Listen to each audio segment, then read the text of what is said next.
happens is we need our nature changed. How many people can agree with that we need our nature changed? Amen?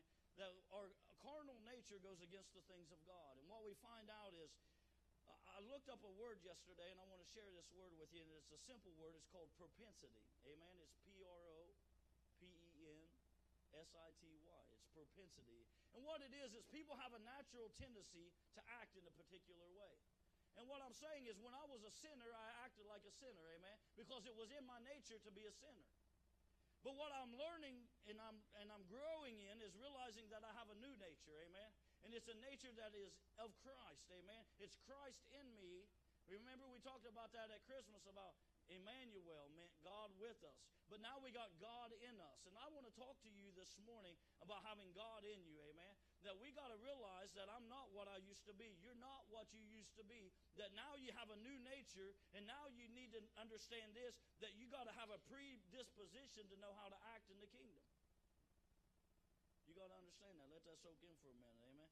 That you got to know how to act in the kingdom, because if you don't know how to act in the kingdom of God, guess what? The devil will rob you all day, every day, amen? He will begin to steal from you and take from you your joy, your peace, your happiness, and all those things. And guess what? We have to stand, amen, with the armor of God put on. Nobody can put that on for you. That you got to go to Ephesians 6, amen, and get the armor of God. You got to put that on yourself, amen, and you got to begin to stand up and declare God's word. Because I preached a message years ago that said, work the word because the word works, amen. Sometimes we feel like if we act pitiful enough or if we act sorry enough, that God will automatically begin to move in your life. And I'm saying this, that God, what moves God is His word, amen. If you'll begin to speak His word over your situation, then God will begin to act on the word of God that's being released. If we believe Isaiah 55, right, it says, so He sent forth His word. I think it's Isaiah 55:11. So shall my word be that goes forth from my mouth, that it will accomplish what it's sent out to do. And that's what we got to understand. It's God's word that He watches over. And when God's watching over His word will perform for your life. Amen. You ain't got to try to talk God into it. All you got to do is begin to stand and declare the word of God.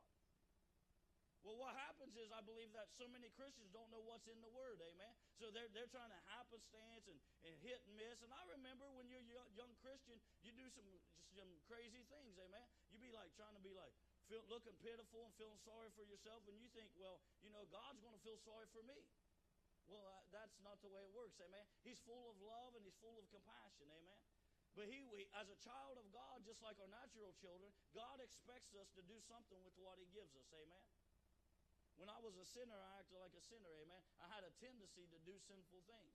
But now that I'm new in Christ, guess what? No longer should I be subjected to the devices of the enemy and allow sin to master over my life. Why? Because I've had a brand new DNA, amen.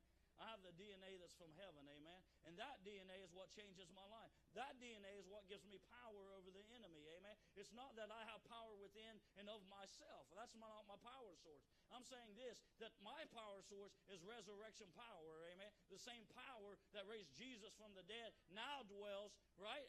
Romans 8:11, now dwells in my mortal body, praise God, amen. I got resurrection power on the inside of me. So all I got to realize is this, it takes me to realize that it's already there, amen. And then all I got to do is begin to release the power of God. So when we go to the hospitals and we pray for people, there's an expectation that they're going to get up out of that bed and that they're going to go home and they're going to be healed by the power of God. So they told me, they said, I went and prayed for a lady on Christmas and said, hey, God said He's going to touch you today. And the doctor said, well, you're not going to walk for 4 to 6 weeks. Well, she went home the following day after Christmas. The following day, she went home, 2 blood clots was completely gone. She went home the next day, and then I'm getting a text message yesterday, I'm up walking on my own. How many knows that what God says trumps what man says, amen? Man's got an opinion based upon their experience, but what God says trumps what man says. And if God says you're going to walk, praise God, you might as well go buy you a pair of shoes, amen, because you're going to begin to walk, amen. What God says trumps what the devil says, amen. He never ran from the devil, never lost a fight with the devil. Everything that God does is victorious, amen. So I choose to walk into victory, amen. The victory has already been won. The battle's been won. Then I choose to walk in the victory of Jesus Christ. You need to choose today for your life. That guess what? I'm not letting the devil steal from me anymore, amen. I'm going to begin to walk in victory by the power of Jesus Christ. because I have God's DNA on the inside of me. So we got to change our propensity, amen? That's a $2 word, amen? We got to change our propensity.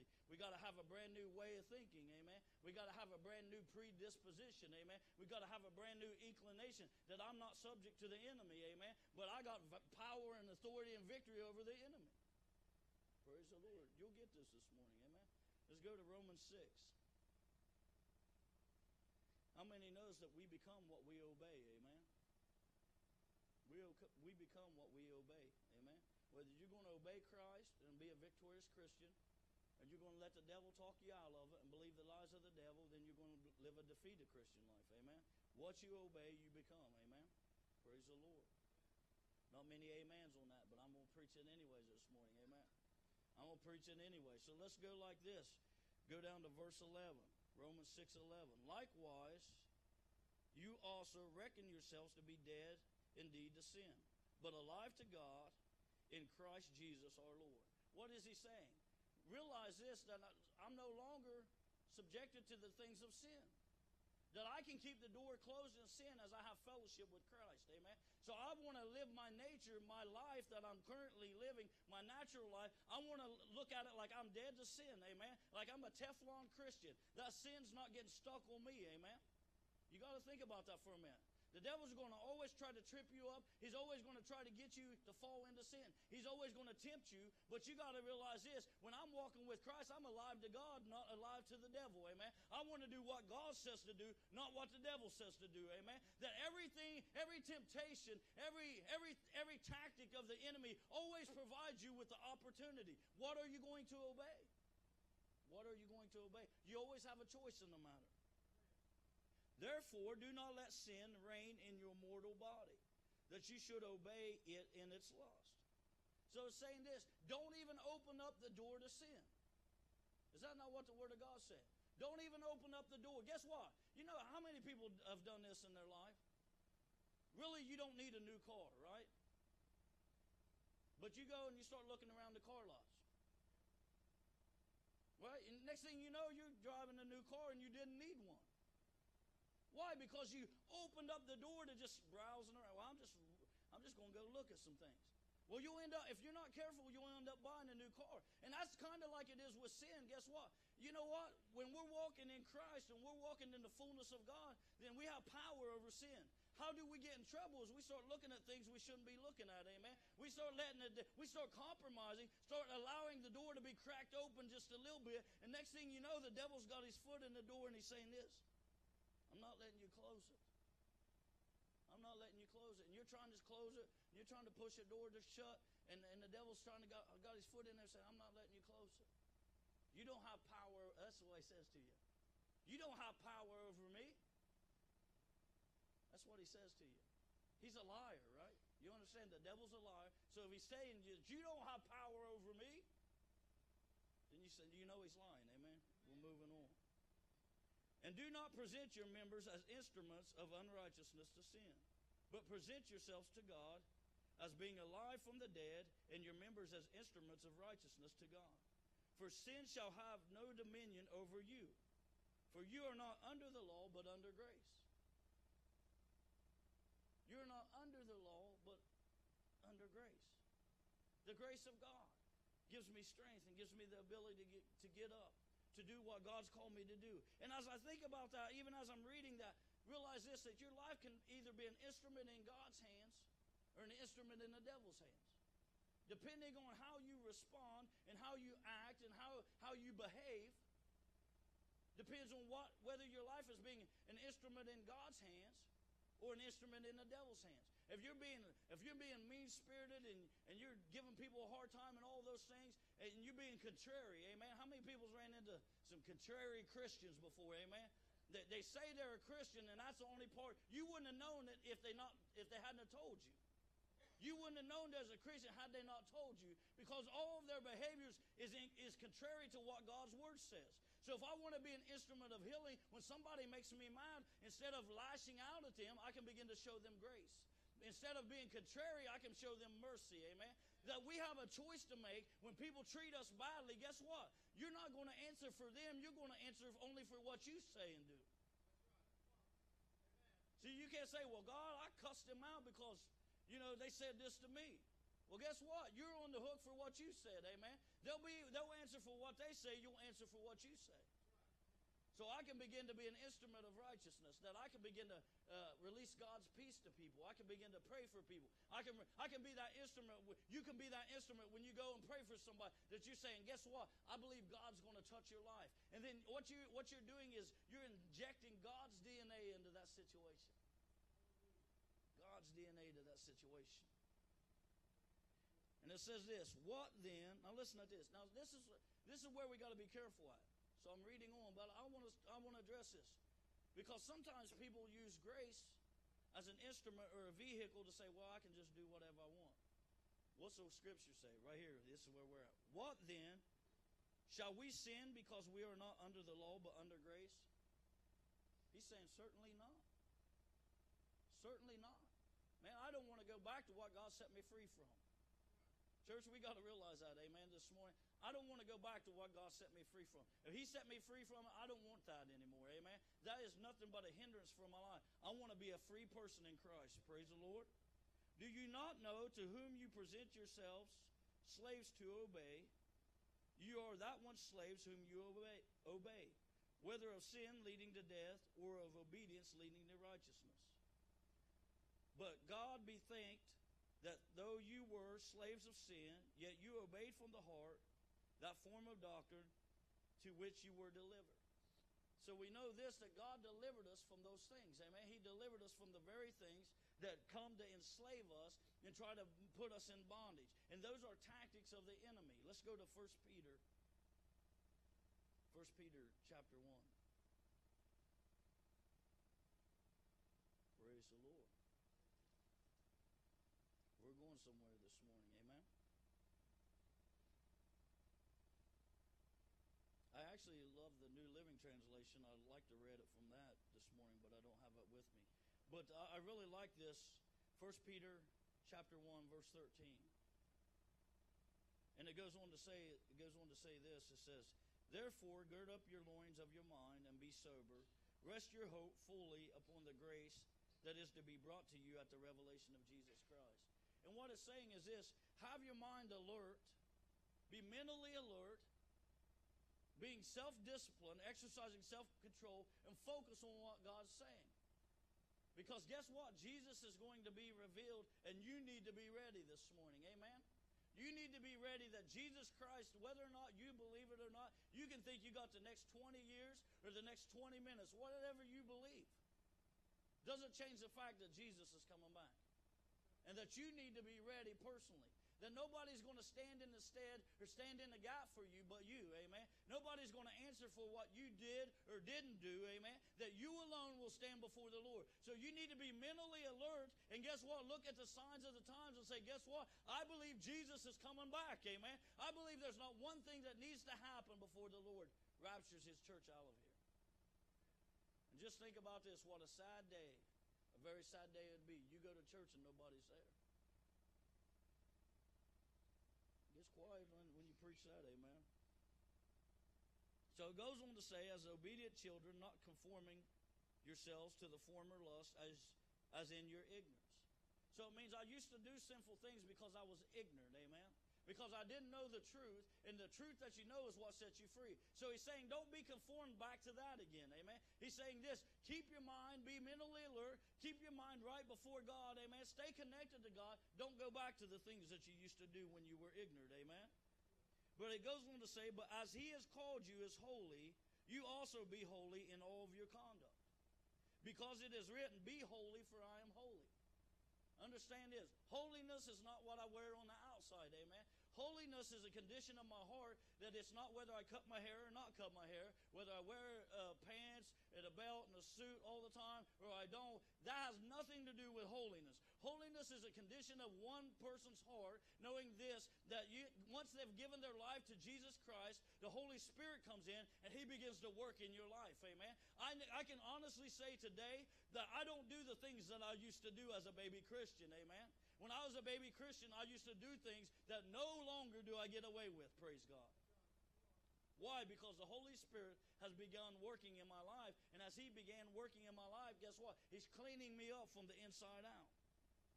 And it says this, if you call on the Father who without partiality judges according to each one's works, conduct yourself through the time of your stay here in fear. And fear is this, keeping your mind in reverence to God, knowing that God is coming back and that you got to be reverent of God. You got to understand that, guess what? I need to redeem the time, make the most of the time God has given me. And how can I do that? Is by putting my full life and trust and confidence in the Lord. Knowing that you were not redeemed with corruptible things like silver or gold, those things diminish in value from your aimless conduct received by the traditions of your fathers, but by the precious blood of Christ, as a lamb without blemish and without spot. He indeed was foreordained, meaning that God had a plan to redeem humanity, amen, at the beginning, before the foundation of the world, but was manifest in these last times for you. That God gave the sinless Lamb of God for you. God had a plan. When He saw man was corrupt, God had a plan to redeem mankind from the devices of the enemy.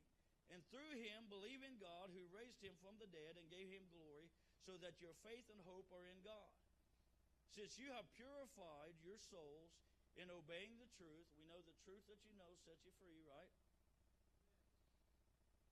Through the Spirit in sincere love of the brethren. Love one another fervently with a pure heart, having been born again, not of corruptible seed, but incorruptible, through the word of God which lives and abides forever. And verse 23 was actually what I wanted to get to. And I wanted to say this. You got to understand this morning that the Bible says in Hebrews 12:14, it says, without holiness, no man shall see God. Without holiness. It doesn't say without carnality. You know, you can be just a carnal Christian and you're going to see God. The Bible says this, that without holiness, no man shall see God. Well, I'm stuck in the quandary myself, amen, because I know at times I have a propensity when I get in my flesh not to do the things that I believe God has called me to do, amen. I have a tendency at times to stray from the things that I know I should be doing. But what happens is, when I gave my life to Jesus Christ, Christ in me trumps the carnality on the exterior of my life, amen? He trumps my desires, that propensity that I had that I used to want to do sinful things, and now I no longer want to do those things. Why? Because I have an incorruptible seed on the inside of me. You got to get this in your spirit. Incorruptible means this. I think it's in Luke 1:35, it says this, that the Holy Spirit declared to Mary that the Holy Spirit is going to come up on you. That's what the angel said. The Holy Spirit is going to come up on you, and when He comes up on you, you're going to conceive a child.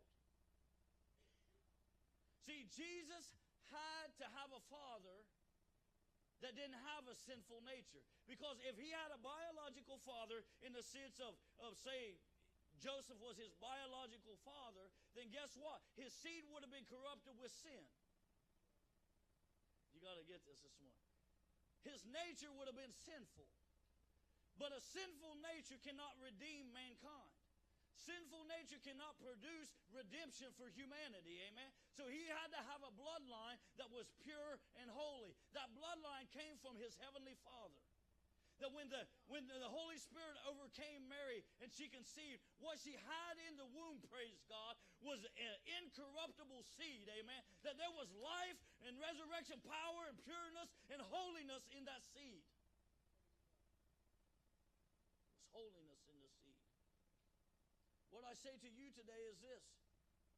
The same Holy Spirit that is on the inside of you is the seed of the living God, amen? That it's incorruptible, amen? That not only will it take me through this natural life, whether I live to be 60, 70, or 80, whatever my natural life is, that when this body dies, when I breathe my last breath in this moment in time, in my natural body, that what's on the inside of me, that incorruptible seed will carry me into eternity. Will carry me into eternity, that I will live forever with Jesus Christ. Live forever because the seed is not tainted. It's the DNA of God Almighty. It's that Holy Spirit on the inside of you that makes you holy. You can't achieve holiness within your own power. It'd be like you just saying, well, I'm going to try to do right today, and you'll fail. And then you'll say, tomorrow I'm going to try to do right, and you'll fail. Amen. What I say is this: God, I need strength to live right. Amen. God, I need your strength and your power to love your people like you love them. God, I need your power working on the inside of me, that I can be that ambassador of Christ, that I can be that representative of Christ, that I can begin to share the life of Jesus with other people. That you have something to give. That what was born in Mary's womb was the Son of the Most High God. That guess what? That it's His life that now lives on the inside of me. That I no longer do what I want to do, amen, but I'm being led by the Spirit of God. And when God moves upon a man or a woman, praise God, that they can begin to act at a whole nother level than they can in their natural sense. That you understand spiritual authority. The spiritual authority is this. So there's times that you have a right to act on behalf of God Almighty. And when somebody's laying there sick and diseased, that you have power over the sickness and the disease. That you can begin to lay hands on them and release the life and the power of Jesus Christ over their bodies. And their bodies will respond to the Word of God. Because all you're doing is releasing what's on the inside of you over that person. And God begins to touch their life. So we understand this morning that holiness is a part of God's DNA. Holiness is the Holy Spirit working on the inside of you, changing the desires of your heart. As you begin to read the Word of God, as you begin to pray, as you begin to seek God, that His nature begins to get in your nature, amen? That you no longer want to cuss somebody out. You no longer want to talk filthy. You no longer want to tell dirty jokes. You no longer want to cheat on your wife. You no longer want to do those things that detract from God, because there's a righteous seed on the inside of me, amen? And that light and darkness can't coexist. There's one in control or the other. There's not both controlling your life, amen? Because what I'm saying is, if you're saying I'm walking with Christ, but your life's not showing it, then guess what? It's not adding up. If you're doing things that's contrary to God's Word, it's not adding up, amen? That you need to get back to that place where you can say, God, change me. God, change me. That we understand that, guess what? Our life has been bought with a price, and that price was the shed blood of Jesus Christ, amen? Now think about this in the science realm. I'm going to talk to you a minute for science. So DNA is a molecule, now listen to this, that contains the instructions for an organism, and it tells the organism what they need to develop, live, and reproduce. It's a molecule that's on the inside of us. The fathers and mothers pass on these genes to their children. But inside that DNA tells the organism, whether it be a man or a woman or a child, whatever it is, that inside that DNA tells them that you need water, you need food, you need shelter. You need these things in your life to survive. So it provides instructions. So these instructions are found in every cell in our body. Every cell in our body. That the liver knows how to function, because the DNA that's in the liver tells the liver how to function. The heart knows how to function because the DNA in the heart tells the heart how to function. And what I'm saying is this to you this morning: if we have God's DNA in our lives, amen, and that's His Holy Spirit, Jesus is the Word of God. The Word of God is the seed, amen, the incorruptible seed. And if we have that on the inside of us, it will tell us how to live, amen? It will tell us how to live life to the fullest. It will tell us how to have peace, how to have joy, how to have happiness. Stay away from that. Don't do this. And go here, go there. God's Spirit begins to lead us and tell us how to live that victorious Christian life. That we're not just going through the motions and saying, well, I'm just going to do this and I'm just going to do that. No, when I have the DNA of God, that begins to dictate what I do with my life, amen? When I'm sitting in my house and God says, begin to pray for this person or that person, that it's that DNA that's of God on the inside of me, which is His Holy Spirit beginning to tell me what to do. Think about that. So many times we say, You were just in my spirit. Well, the reason why that person was in your spirit is because God put them there. And God wants you to begin to pray for them and intercede for them. Amen? Think about this morning. Jesus is the holy seed of God. He's pure, incapable of moral decay, and cannot be destroyed. Even though the devil was celebrating that when they hung Jesus on the cross and they put him in the borrowed tomb, praise God, they thought, well, guess what? We won the victory. But guess what? Jesus came out in full power, amen, that he needed a borrowed tomb because he wasn't going to be there long, amen, that he wasn't going to stay there, amen. He could just borrow the tomb for a few days, amen, because he was getting up and getting out of there, amen, and releasing his power to each and every one of us. Think about this, that the holy seed that's on the inside of us in God's DNA has power to transform and conform us into the very image of Christ. God's DNA transforms us and conforms us, meaning that it molds and fashions our lives into the very image of Christ. So when you see somebody and you come into contact with somebody and there's just a sweet spirit about that person and you say, man, there's something different about them, that you know there's a Christian because God's DNA, that love is oozing through their life. Amen. You can begin to perceive that, guess what? That person's got to be a Christian. They got joy, they got happiness, they got the love of God, they're compassionate for people. Think about that this morning. God's DNA contains his very nature and life, the characteristics of our Heavenly Father. Think about this. It means this, that the seed was incorruptible, means it has no corruption, that it doesn't diminish in value, that it just keeps getting stronger day by day. The more that we're conforming into the image of Christ, guess what? The more of a reflection that God is seeing in our lives of himself. He's beginning to look at our lives and he's like, man, and I think about this. I think in our natural mind, we think about, well, years ago I used to do this and I used to do that and now I don't do those things. Why? It's because God is seeing his reflection in your life this morning. What a wonderful testimony that God sees his reflection. In Romans 8:29 it says this, the Word of God states this, that we have been predestined to be conformed to the very image of his Son. The very image of Jesus. Sometimes you're wondering, why am I struggling? Why is this going on in my life? Why is that going on in my life? Or you know what? Maybe you've been a Christian for a little while and you're like, man, God's really done it. He's really done a great work in my life. And then it seems like all of a sudden you start getting these hot buttons pushed. Man, you're getting fired up in your flesh and you're saying this and you're saying that. Why? It's because God loves you so much that he's revealing it's not all gone yet, amen. There's still some work to do in your life, amen. And he's saying this, I'm not casting you away, I'm not casting you off. He's saying, I'm still working in your life, amen. That you thought that you arrived, and I'm here to say, this is what God said, I'm here to say you haven't arrived yet, you're still a work in progress, amen. And there's still some things that need to get out of your life so that you're a greater reflection of me. That shouldn't be condemning. That should not be condemning. I tell people all the time, people say, Pastor, I'm struggling with this, and I'm struggling with that, and I say, well, that's good. And they look at me like, all right, you just fell off the turnip truck. How is that good that I'm struggling? The good thing is that you recognize that you're struggling, amen? That you realize there's a problem, because so many other people that I come in contact with from a pastoral role is they're blaming everybody else. It's not my fault, it's her fault, it's his fault, and they don't realize that they're the one that has a problem. Well, until my job is to help them realize that you're the problem, amen? If I can get you to acknowledge that there's a problem and you're part of it, then you can fix the problem. But if you don't see that there's a problem, you can't fix it, right?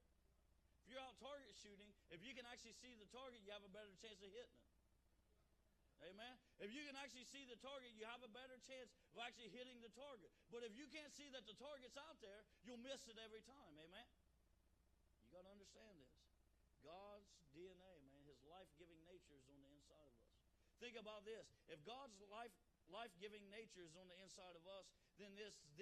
God gives us, his nature begins to work in our lives, and he gives us the power to overcome a habitual lifestyle of sin. I have people just saying, man, we're Christians, and we're living together, and we're not married and stuff. And I'm like, dude, you're not a Christian. I hate to break the news to you. You may have had an encounter with God, but God will work on that and get you cleaned up. Amen. He'll say, hey, listen, you got to get this stuff out of your life. Because I believe people who saying that they're Christians and have habitual sin in their life, it makes me question. I don't believe you can, amen? From a personal standpoint, I'm saying you can, amen? And realize this, that God does not release His power through unclean vessels. Let's go to 1 John 3, 5 and 6. 1 John 3, 5 and 6. I'm going to read this from the Amplified Version. People still on the bus with me this morning, amen? I haven't ran anybody off. I didn't see nobody make a run for the door, amen? It's just, years ago, people just, you just didn't do that stuff, amen? You just didn't say, well, we're just going to try out marriage, amen? We're just going to live together. And then it's hard for people to get saved, amen? It's hard because they know that things aren't right, amen? Even though they'll be like, well, we're trying. You need to give it to God first. If you put God first in your relationship, He'll work all the rest of the mess out, amen? So 1 John 3, 5 and 6, it says this. You know that when He appeared in visible form, now think about this, I'm reading from Amplified, so it's going to be different than what you're seeing on the screen, and became a man to take away upon Himself the sins. And in Him there is no sin, essentially, and or forever. There's no sin in God. No one who abides in Him, and that means who lives in communion with God, deliberately, knowingly, or habitually sins. Commit sin. That means practice a sin. How do we say we're Christians if we practice sin? No one who habitually sins has either seen or known God. It means that they don't recognize, they haven't perceived or experienced or understood God because they're practicing habitual sin. Now let's go down to verses 9 and 10. And again, I'm reading from the Amplified Version. No one born, means begotten of God, deliberately, knowingly, or habitually practices sin. For God's nature abides in Him. That means that God's life abides in Him. God's life is a permanent structure inside of Him. So He can't habitually sin. And He cannot practice sinning because He's born, meaning begotten of God.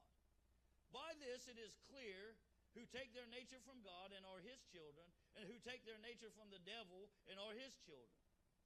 For no one who does not practice righteousness is of God. Practice righteousness means this, that we're conforming to the way God thinks, the way God's actions are, and His purposes for our life. That we're being conformed into the image of Christ, that we can't practice sin. Because it's not in our nature. If we truly say that we're born again of Jesus Christ, then it's in my nature, my new nature is in Christ, that I don't have a tendency to want to live in sin and practice sin. I don't have that desire anymore. Neither is anyone who does not love his brother, his fellow believer in Christ. Remember this, that God is love. And if God is love, then guess what? Love ought to exude or come from my nature, amen? It ought to be part of my nature. Think about this. I'm going to read some characteristics of God's sons and daughters. They are loving because He is loving. They are merciful because He is merciful. Now this is the characteristics of God's children. They are forgiving as He is forgiving. They are holy because He is holy. They walk in the same power and authority that Jesus did because they have the same Spirit. And that's the Holy Spirit on the inside of them. Notice that all of the above statements that I just made shows that we become as He is. It means this, as I'm hanging out with God, God's getting in me, amen? As I'm spending time with God, His very essence, His very nature of who He is getting on the inside of me, that I'm not looking down my nose at a sinner, amen? I'm saying this, that I got the answer for your sin, praise God. I got the answer that you need, amen? You're going from here to there and trying all these things, and I'm saying this, what you need to try is Jesus. Amen. Why? Is because I have hope for that person. That we as born-again believers shouldn't be down on somebody that's a sinner. We shouldn't be judging them in the sense of saying, you're going to hell. Well, you know what? When I was lost and I was a sinner and you told me I was going to hell, I thought you was a rocket scientist. Captain Obvious. Why? Because I already knew that. You told told me something I already knew. I knew I wasn't living for God. I knew that if God came back, that I was in trouble. I already knew that. But what I needed was somebody to say, guess what? God's got a plan for your life. Right in the midst of my sin, somebody looked at my life and said, God's got a plan for your life. That you don't have to stay where you are. That you don't have to continue to live your life a mess. But God will pick you up out of your mess and He will give you a message.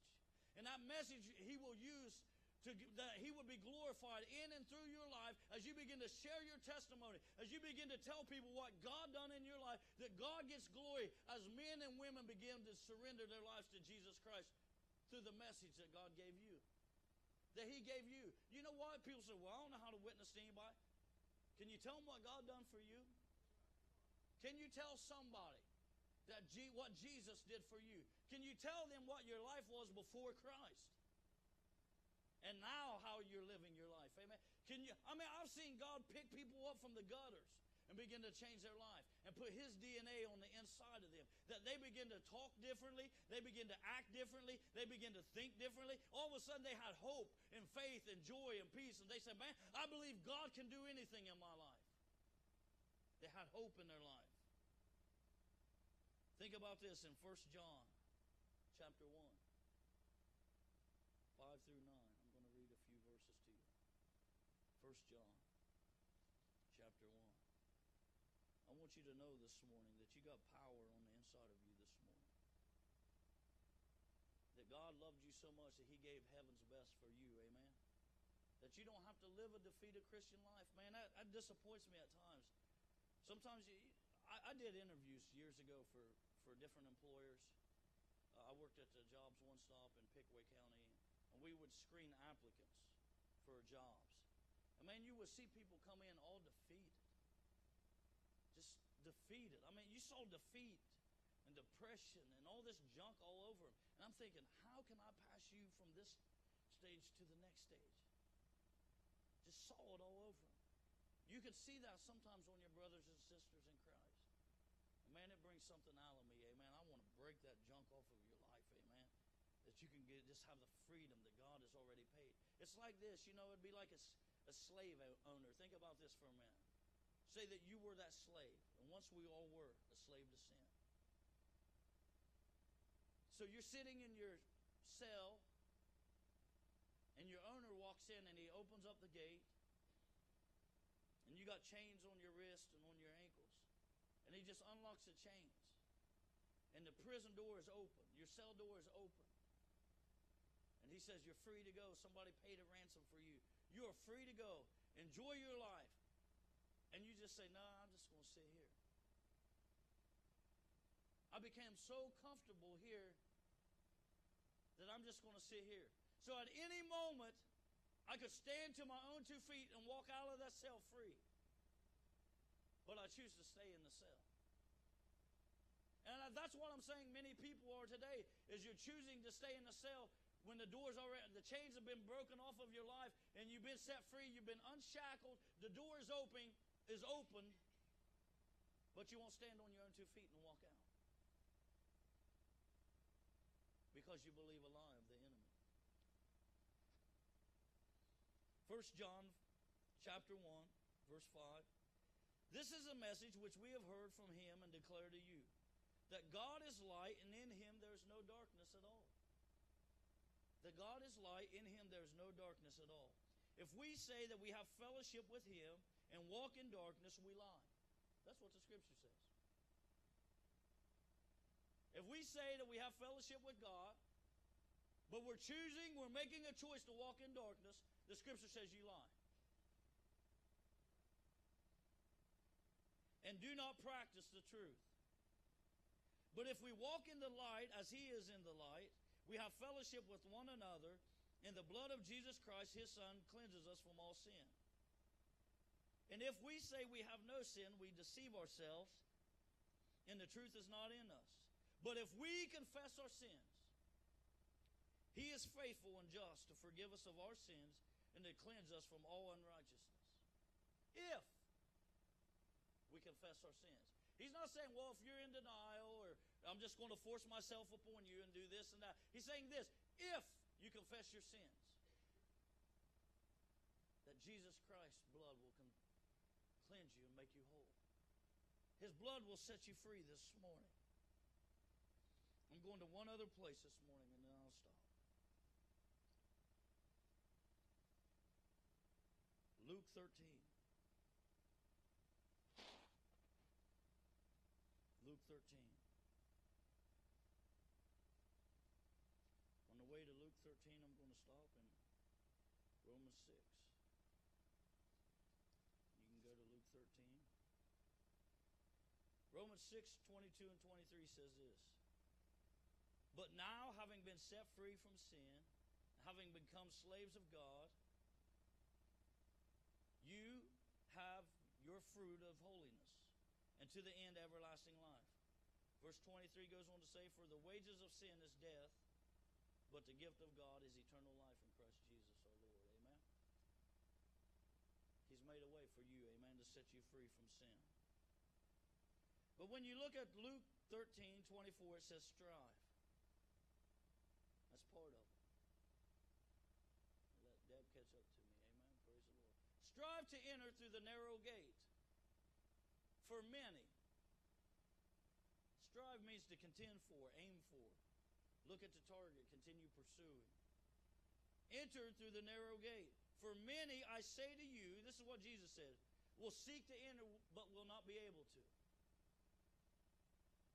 Why? Because they thought that they were on the right track. They thought that they had it all figured out. They thought that they could just live how they wanted and continue to do everything that they wanted to do. They said that they were right with God, but guess what? They were walking in darkness. They weren't walking in the light. And I'm saying this, that we need to begin to walk in the light of Jesus. Amen? That we begin to need to have Jesus, His DNA flowing through my veins. Amen? That He's guiding and directing my steps. That I no longer want to do those things. I no longer want to practice those things that I know that God condemns. Church, we need a greater revelation of holiness in this day. We need a greater revelation that says this, that God, reveal yourself to me. Because as God begins to reveal Himself to me, I don't want to do anything that would taint that. Amen. I don't want anything in my life that's hidden. There's times in my life that I begin to pray to God and I say, God, reveal in me anything that's not pleasing to you. Reveal in me, God, anything that dishonors you. And what I'm saying is this, as we pursue God, amen, as we begin to, and He begins to be our focus, as we begin to say, man, I want to live for Jesus. I want to be all in. I don't want to go through the motions of life, but I want to serve God with every fiber of my being. I want Him to be the focus, not the miracles, not all these other things that I get to be a part of and I love. I love those things when God's healing and touching people and setting the captives free. But He has to stay my focus. A relationship with Christ has to stay my focus. And I'm saying to you today, make Jesus your focus in 2015. You know what? I want to just say this. If Jesus is your focus, man, it shows. It will show in your life by the decisions you make that if Jesus is your focus, if He has your attention, if you're walking in fellowship with Him, it shows. It shows. And you know, part of my message today, and I'm just going to refer to this for a couple minutes, is this. That we have Christians in the body of Christ that live dual lifestyles. Dual lifestyles. And what does that mean? They come to church on Sunday. They may come on Wednesday. They may come to prayer meeting.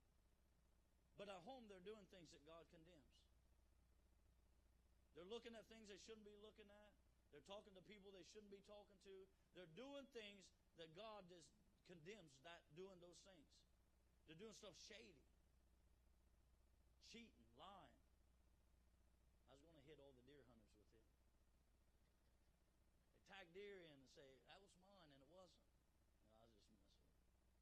But I'm saying they do. We got to have integrity, and we got to live our lives upright, amen? That what we say and what we say we believe shows in our life.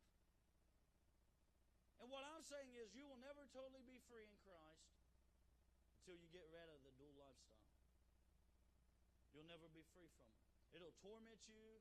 You won't be able to sleep at night. You'll always feel dirty.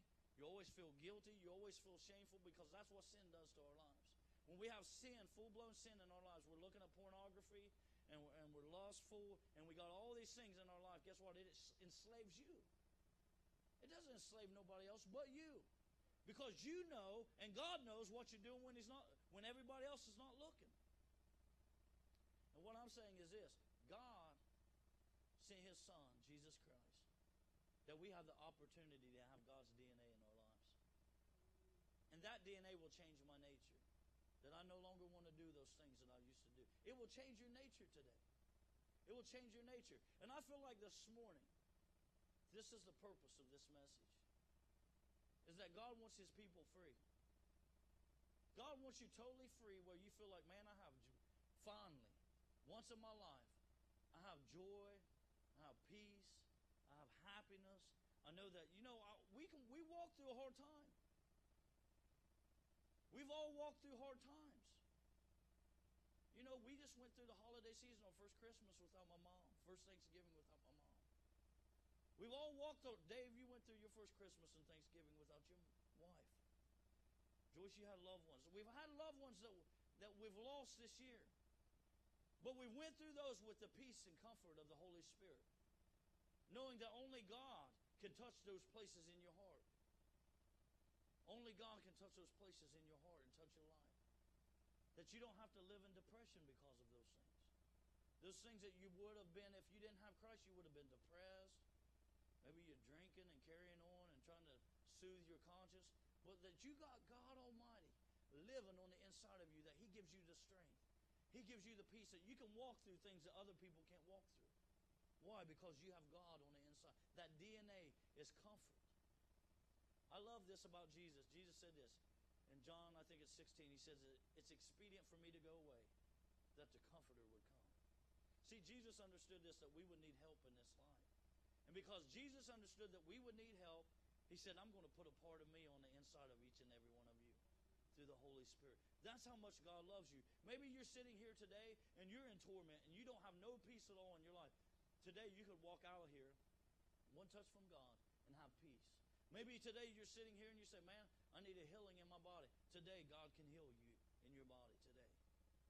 Whatever you need, the resources, we have access this morning to all the resources of heaven as sons and daughters of God, to say, guess what? God will give you what you need this morning. Amen. Stand to your feet this morning.